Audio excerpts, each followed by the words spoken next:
سلام اللہ علیہ نے جو کردار ادا کیا ہے وہ ایک اصول اور ایک مکتب بن گیا. جناب زینب کبریٰ نے یہ کام کیا کیسے؟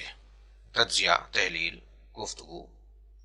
جناب زینب نے یہ کام اپنے خاندان، خاص طور پر نبی مکرم، مولا علی، جناب زہرا، امام حسن، امام حسین، ان پانچوں کی زندگیوں کا حاصل پیش کیا ہے. مرکہ آپ نے نبی مکرم کے ساتھ جو کچھ ہوا، کیونکہ آپ کی مدینہ میں ولادت ہو رہی ہے، مدینہ منورہ کی زندگی تو پوری، جیسا پیار نبی کو اپنے فرزند امام حسین سے ہے، کچھ کم پیار نہیں ہے زینب کبریٰ سے. ایک واقعہ، 3 سال کا سن ہے جناب زینب کا، نبی حسب دستور در جناب زہرا پہ سلام کہنے آ رہے ہیں، اہل بیت نبوت کو سلام فرما رہے. دروازہ کھول دیا بی بی نے، کہا نانا مجھے آپ سے بات کرنی ہے. نواسی کو کھڑے دیکھا، پیار کیا. نانا میں نے خواب دیکھا ہے، یہ جو رات گزری ہے میں نے خواب دیکھا ہے. فرمایا کیا دیکھا ہے؟ کہا میں نے دیکھا کہ میں ایک بیابان میں تنا ہوں، اور اس بیابان میں تیز آندھی چل رہی ہے، اور جب آندھی تیز ہوئی ہے تو میرے پیر زمین سے اکھڑ رہے ہیں، تو میں نے ایک درخت کا سہارا لیا. کچھ دیر بعد وہ درخت اکھڑ گیا. نانا پھر میں نے دور ایک اور درخت کو دیکھا، میں نے اس کا سہارا لیا، وہ درخت بھی اکھڑ گیا.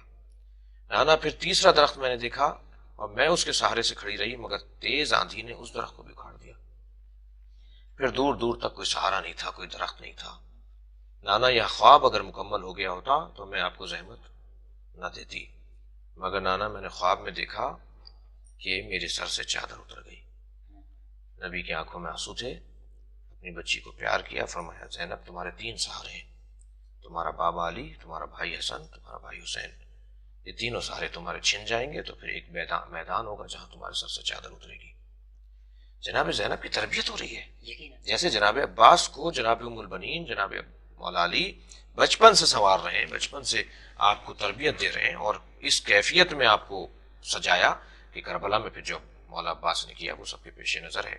جناب زینب کی نبی تربیت کر رہے ہیں، آمادہ کر رہے ہیں، تیار کر رہے ہیں، تربیت دے رہے ہیں. ہم صرف اپنے بچے کو پیر چلانا نہیں سکھاتے، یا میں یہ کہوں کہ ہمیں صرف اپنے بچے کو پیر چلانا نہیں سکھانا چاہیے، ہمیں اہل بیت کی زندگیوں سے سبق لینا چاہیے، اپنے بچے کو مصیبتوں کا سامنا کرنا بھی سکھانا چاہیے. جناب زینب نبی مکرم سے سیکھ رہی ہیں. پھر اپنے بابا کی زندگی دیکھی آپ نے، 25 سال اس سکوت کی کیفیت کو آپ نے دیکھا. اس کے بعد 4 سال چند مہینے اپنے بابا کی حکومت اور ان کے فیصلوں اور ان کے مسائل اور مشکلات اور ان مصائب کو دیکھا. پھر آپ نے اپنے بھائی کے ساتھ کیا ہوا وہ دیکھا. پھر آئی زینب آمادہ ہو کر پیغمبرانہ اور قائدانہ اور ایک مرتبہ عارفانہ انداز سے آمادہ ہو